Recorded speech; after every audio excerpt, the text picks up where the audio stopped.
what to throw, treasure or trash. Looking a little bit more bare now that we're getting through it. Something of a mixed bag today. We've got my sister and I at age 9 and 11, and we've got Deepdale the fox. And we would be, probably this is about as old as we got, whilst we would run into my mother's parents' house, and this was on the wall, and we'd run up and we'd go, "Ha ha, hello Deepdale." Now, we didn't think of this as horrible. This is really a bit of a mangy old fox, really.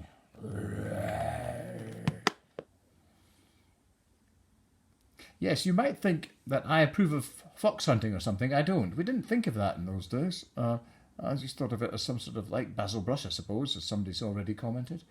And do I throw this out? I mean, I don't approve of fox hunting at all. This was a prize. He's wearing my father's, by the way, it's my father's Edinburgh University scarf. His name is Deepdale, and he was a prize. He was a prize for golf. My grandfather won him for golf. But he would sit in 210 Wigan Road in Standish in Lancashire on the wall, and my sister and I would sort of have almost a competition to run up and be the first one to touch him that day. So there we are, the 70s. There, and Deepdale, 1931.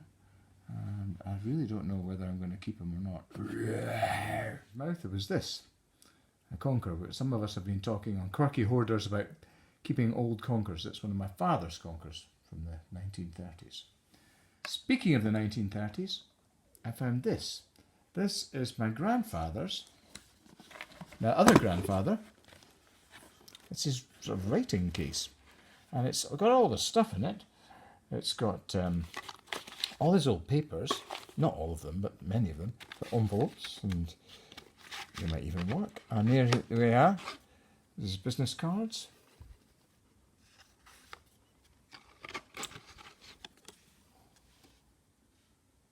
Edward Robert Timon Grimston. And his mother was Irish. He's got Timon, so that's my Irish blood. And his father was from Yorkshire, Grimston. Mr. Grimston. There's some very interesting things in here.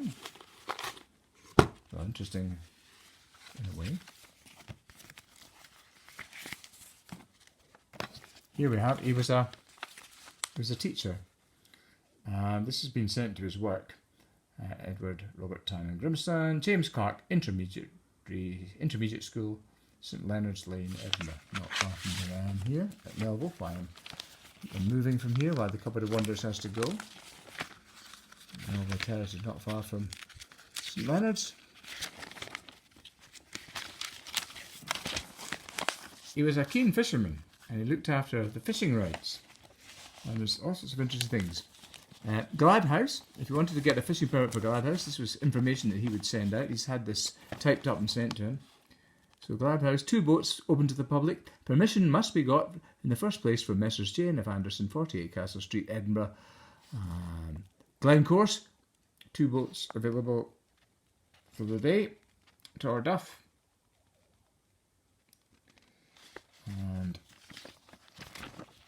Tala.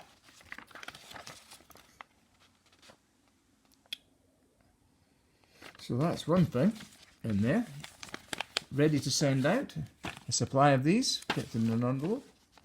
If you're interested in house buying in the 1930s, this is the proposal. Building work. Bricks. This is for 160 Annickhill Road was the house that they bought. It was obviously new at the time. Bricks will be the Whitehill or Nidri brand, and journal work, plumber work, slacing work. Everything detailed.